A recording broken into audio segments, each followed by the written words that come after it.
Hello and welcome to the Chemistry Academy. In this video we're going to go through electrophilic substitution as part of the Advanced Higher Chemistry course. Now this subtopic is quite short and sweet, so this video shouldn't be too long, so we'll quickly run through the main points and things that you need to know so that you can be confident when you're answering questions on it in the Advanced Higher Chemistry exams.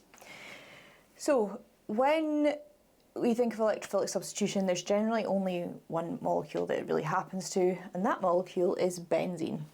So this is the reaction that benzene will really only undergo. We'll talk a bit about why that is in a second, but if you ever see benzene taking part in a reaction, it's most likely that the reaction is going to be electrophilic substitution. Sometimes this can be called electrophilic aromatic substitution, but that's just because benzene is an aromatic molecule. You could potentially get electrophilic substitution happening just a normal alkane, a normal alkene. So if it looks like you've substituted something onto an alkene, then again that could be electrophilic substitution. But most of the time you will see this reaction happening with benzene. So if we talk a bit about benzene first and the things that you need to know about benzene. So benzene is a molecule that's C6H6 as its molecular formula. It's made up of a ring of 6 carbons that have alternating double carbon-to-carbon bonds. But because of this alternating double carbon-to-carbon bond arrangement, the pi electrons that would be in these defined double bonds end up delocalizing and forming this pi electron ring. So you kind of have like a donut of electron density above and below the carbon ring, pi electron density, that is. So often benzene is drawn like this with the circle in the middle just to represent the fact that those pi electrons or double bonds are not fixed to set carbons. It does move around the whole ring structure. That pi electron ring does give benzene a lot of stability, which is partly why it cannot undergo addition reactions. But before we get onto that in a bit more detail, because of the double bonds kind of not really being localized on specific carbons, all of those carbon-to-carbon bonds in the molecule are essentially the same, so they are all equal in length. Again, all of the carbons are therefore then sp2 hybridized, which means then the molecule is planar. So when it comes to molecules being planar, generally it's molecules that have sp2 and sp hybridized carbons only that are planar. Anything with sp3 hybridized carbon will not be planar because sp3 hybridized carbons tend to have a tetrahedral arrangement around them.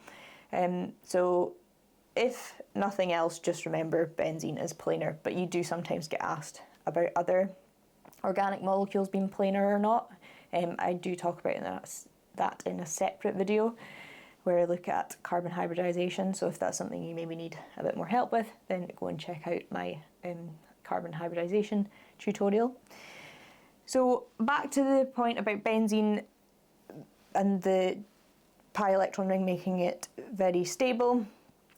This then means that it can't undergo addition reactions, or it's very unlikely to undergo an addition reaction, because an addition reaction would cause that pi electron ring to be broken and therefore reduces the stability of the molecule, which is not favourable because in chemistry everything usually revolves around increased stability or decreased energy, or as you know in Advanced Higher, increased disorder. So yeah, it's very unlikely you will see benzene undergoing an addition reaction. However, there have been some multiple choice questions in the past where it has shown basically benzene turning into cyclohexane, which is the fully saturated cycloalkane.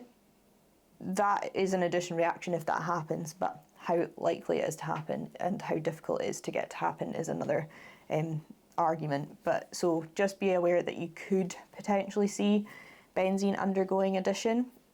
If it's showing you that that's what's happening, you'd just be looking for the double bonds to be broken and it to become saturated, but it's not a favourable reaction that's going to happen. Okay, so most of the time when you see benzene reacting, it will be electrophilic substitution, which brings us on to this. So in electrophilic substitution, kind of just like nucleophilic substitution, you're substituting something onto a molecule in place of another group or atom. in nucleophilic substitution, it's a nucleophile that you've substituted onto the molecule. In electrophilic substitution, believe it or not, it's an electrophile that you substitute on. Electrophiles are often positively charged particles or other electron-deficient substances, and they are attracted to the pi electron ring because that's a lot of negative electron density. So that's why electrophiles are able to attack and substitute onto the benzene rings. Conversely, that's why then you don't get nucleophilic substitution with benzene, because the nucleophiles are not attracted to that electron-dense pi electron ring. So the nucleophiles are actually going to be repelled by the benzene's pi electrons. So electrophilic substitution, where you're adding an electrophile on. In terms of the different electrophilic substitutions you will see for benzene, the main thing is identifying and remembering what's been substituted onto the molecule, and then what reagents you need for that substitution. So I've got the main ones that you see here. So I like to kind of think of them in sort of two groups. So this would be like one group where you're adding on the O2 or O3 substances. So if you see a benzene that ends up with an NO2 group on it, where the hydrogen, one of the hydrogens has been replaced with NO2, this would be classed as nitration. And for this you need nitric acid, concentrated nitric acid, and concentrated sulfuric acid. Now the electrophile gets made by the nitric acid and sulfuric acid reacting with each other. So the HNO3 gets turned into NO2 positive, which is an electron deficient substance, which then is an electrophile and therefore can add onto the benzene. So you need the concentrated sulfuric acid as a sort of, it's not really a catalyst because it is actually a reactant, but it's required to turn the nitric acid into the NO2 positive electrophile. So make sure when you're talking about these reagents, you do mention that they are concentrated as well. That's very important. Then if we look at where we add SO3, this would be sulfonation. So again, you need concentrated sulfuric acid, but the SO3, this SO3 positive ion that ends up being the electrophile, that comes from the concentrated sulfuric acid, so it kind of makes itself. So the reason I group these two together is because they both, in terms of remembering the reagents, well, they both got oxygens in the groups that are substituted on, but also they both require concentrated sulfuric acid.